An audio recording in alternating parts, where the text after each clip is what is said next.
Local union members are here on strike tonight in front of a natural food distributor in Auburn. Copper thieves have found an easy target with unsealed junction boxes like these.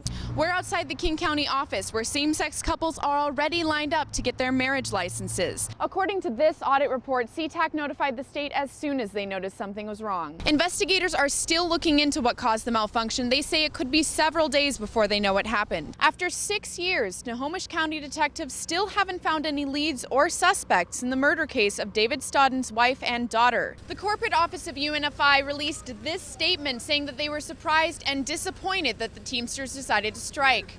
Erin Flemming, Cairo 7 Eyewitness News. We're outside the King County office where same-sex couples are already lined up to get their marriage licenses. They'll be able to get married on Sunday, which means this weekend is likely to be a busy one. He wanted me to marry him the first day that we met. We met here in Seattle and 34 years ago. They've been through several commitment ceremonies and were first in line to register as domestic partners in this state. Now Jim Malatak and Rick Sturgill are getting ready to marry after 35 years together. We held together and we respect each other, and that's what it's all about. The earliest same-sex weddings after a waiting period will happen Sunday. Seattle florist Christopher Smith is also getting ready.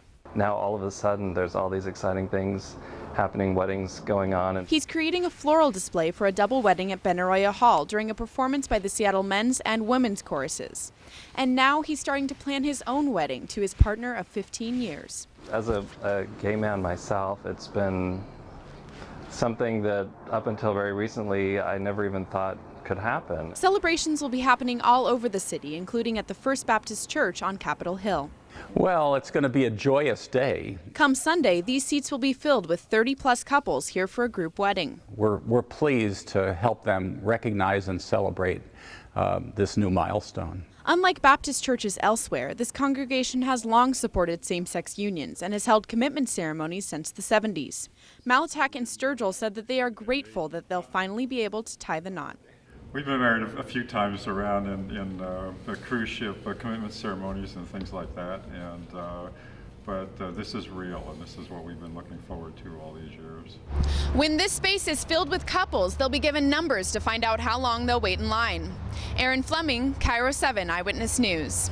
An escalator collapsed here last night at the Bellevue Square Macy's as customers were still on it. One customer told us that her heart was pounding as it happened. It was metal crashing, twisting. Sally Davidson started to panic when the escalator began to break apart. She was with her husband and granddaughter when it happened, halfway up the escalator. They were flipping over on each other, and then one broke off and started coming down toward us. The Davidsons weren't hurt, but children and a pregnant woman ended up at the bottom of a pile when the steps started breaking off and stacking on top of each other.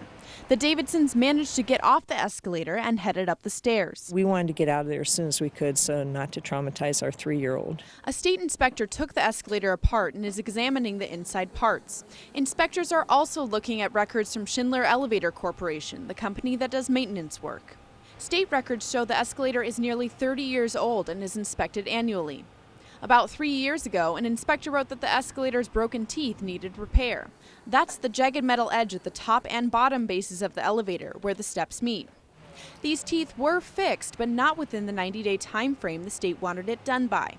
Well, freak accident. A state investigator will be interviewing Sally and others on the escalator to help find out what happened. Investigators are still looking into what caused the malfunction. They say it could be several days before they know what happened. Erin Flemming, Cairo 7 Eyewitness News.